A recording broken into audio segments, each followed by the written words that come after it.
Dasma Shqiptare 2017 prezanton. Jam një djalë 35 vjeç e deri para 2 vitesh nuk dija se çfarë do të bëja me jetën time. Kam punuar në shumë punë të ndryshme, kryesisht si shitës dhe menaxher në bizneset e vogla. Por të ardhurat nuk ishin asnjëherë të mjaftueshme për të ndërtuar diçka të veten. Kështu vendosa të bëj një ndryshim të madh. E vendosa të provoja mundësitë në Gjermani. Por hapi i parë ishte gjuha. U regjistrova në një qendër kursesh për të filluar gjermanishten nga niveli 0. E kursi ishte intensiv e me duhet të shkoja çdo pasdite. Aty njoha shumë njerëz që kishin të njëjtin qëllim si unë. E në bankën gjitur me timen, ule një djalë. Ishte më i ri se unë, rreth 25 vjeç. Gjatë pushimeve të shkurtëra, mes orëve të mësimit, filluam të dilnim jashtë për të pirë nga një kafe të shpejt, e kështu u bëm shok të mirë. Ai e kapte gjuhën shumë më shpejt se unë, më ndihmonte shpesh me detyrat dhe me rregullat gramatikore. E pasi mbaruam kursin, ai i kaloi provimet pas një problem. Gjeti një kontratë pune përmes disa të afërmëve të tij dhe bëri gati letrat. Por unë mbeta mbrapa. Nuk e kalova dot provimin dhe mu deshte që ndroja këtu për ta përsëritur edhe një herë nga e para. Ditën para se të nisej ai për Gjermani, u takuam te kafja jone zakonshme përballë qendrës së kurseve. Pasi biseduam gjatë për planet e tij, ai më foli seriozisht e më tha: "Tani që unë po iki, po lë nënën vetëm në shtëpi. Ajo është 50 vjeçe, është e mbajtur mirë e i bën të gjitha punët vetë, por prap se prap, shtëpia ka gjithmonë nevojë për dikend. Ndodh të prishe diçka, ndodh i duhet ndihmë për të ngritur ndonjë gjë të rëndë, e të lutem, me që ti do të rish këtu, shko e shihe ndonjëherë." "Pa merak fare, do t'i gjendem aty për çdo gjë që t'i duhet", i thash unë. Shoku im u nis për në Gjermani të nesërmen. Kaluan rreth 2 javë nga ikja e tij. E një ditë, pasi mbarova kursin, vendosa të shkoj t'i bëj një vizitë nënës së tij. Doja thjesht ta pyesja se si ishte dhe nëse kishte folur me djalin. Bleva disa fruta tek tregu i lagjes dhe i rash zilese shtëpisë së saj, e ajo e hapi derën. Nuk e kisha parë kurrë më parë nga afër. Ishte me të vërtet 50 vjeçe, por pamja e saj ishte shumë e bukur, e ngjante, shumë e re. Ishte një grua shumë e mbajtur, e veshur mirë dhe e kuruar, e flokët i kishte të krehura mirë dhe mbante një aromë të lehtë parfumi. "Hyr brenda", më tha ajo, sepse më njohu me një herë. "Djali me ka folur shumë për ty. Me tregoi që keni pirë kafe vazhdimisht bashk", e unë u ula në sallonin e saj. Shtëpia ishte mjaft e madhe. Ajo shkoi në kuzhinë, përgatiti 2 lëngje frutash, e i solli në tavolinën tonë aty në sallon.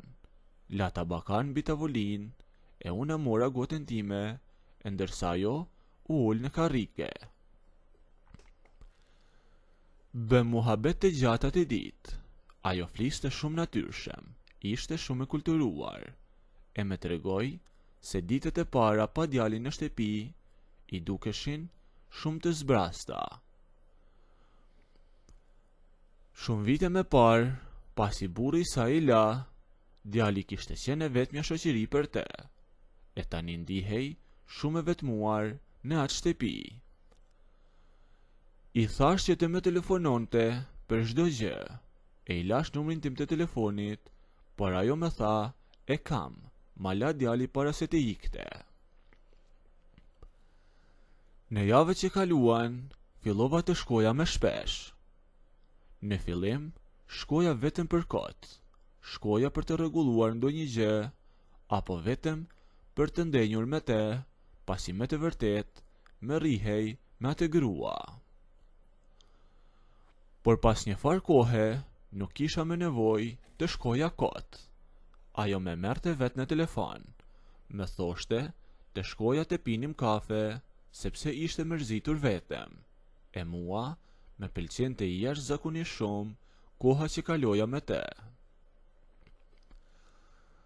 Ajo ishte një grua e pjekur, me tregonte shumë për jetën dhe se si duhet të gjindem në shumë situata, e me tregonte historinë nga e kaluara e saj.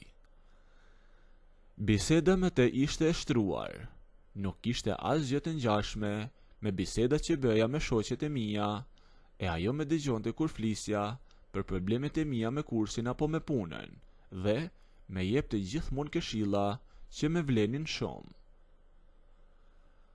Ndërkohë që ditët kalonin, unë fillova ta shihja me një sy tjetër, me pëlqente vërtet, e fillova t'i flisja ndryshe.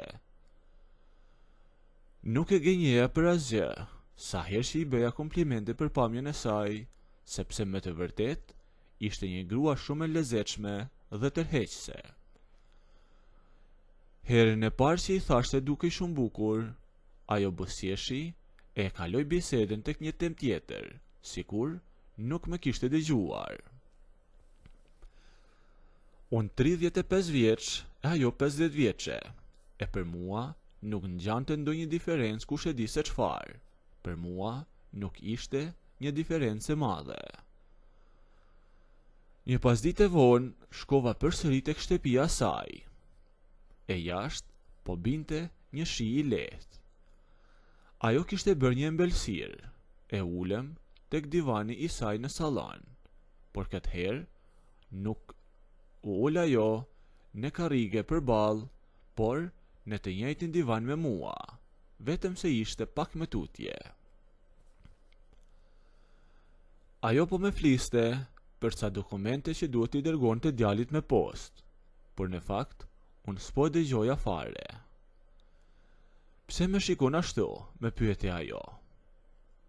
Sepse me pëlqen të shikoj, i thash unë. E çfarë po thua kështu, me tha ajo. Unë jam 50 vjeçe, ti je 35, e mbi të gjitha jam nëna shokut tënd, e këto gjëra nuk shkojnë bashk dhe nuk duhet të flasësh kështu. Shiko, gocat e moshës sënde, me tha ajo. Unë nuk e shoh moshën, i thash. Unë shoh një grua që me pëlqen dhe që me kupton me mirë se kushdo tjetër që kam njohur më parë. Pse duhet të mendojmë për moshën, apo pse duhet të mendojmë për atë që thonë të tjerët, i thashon. E tek e fundit, ti je vetëm. Me jep një arsye se pse ti duhet të rrish vetëm nga sot e tutje, kur me ke mua këtu, i thash. E pash që u vune mendime. Ajo kishte me dy mendje. Nga njëra anë, e ndje që i pëlqente vëmendja ime, pas gjithë asaj vetmijet e gjatë, dikush vërtet po ja shprehte pëlqimin, e nga ana tjetër, e ndalon të mendja, mosha e saj dhe pozita e saj, si nëna shokut tem. Për disa ditë rresht, sa herë që shkoja aty, këtë temë gjithmonë e bisedonim, e unë nuk hoqa dorë, i kërkova hapur që të kishim një lidhje bashk pa u shehur, e ajo e refuzon të identime. Përpiqej të më mbushte mendjen se ishte një ide e gabuar, por fakti ishte që ajo kurrë nuk më tha të mos shkoja më në shtëpinë e saj, por përkundrazi, ato pak ditë që nuk shkoja nga angazhimet e mia, ajo me telefononte e para për të më pyetur se ku kisha humbur.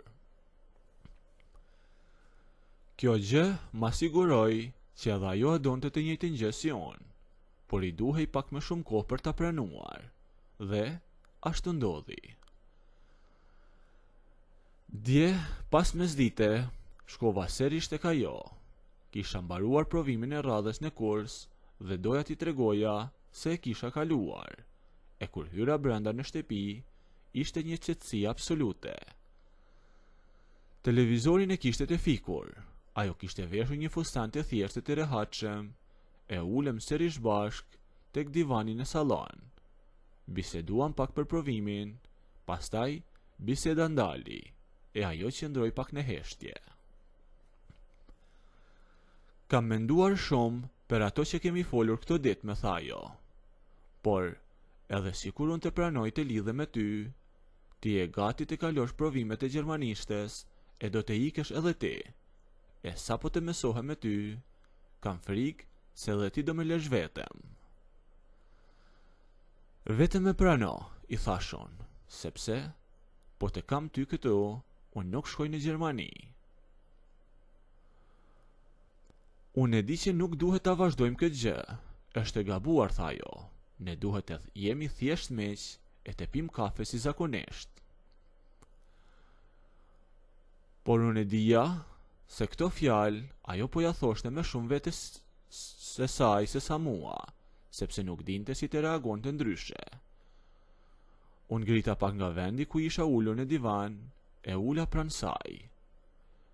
Unë nuk të shoh dot si mike, i thash, nuk dua të jemi thjesht miq.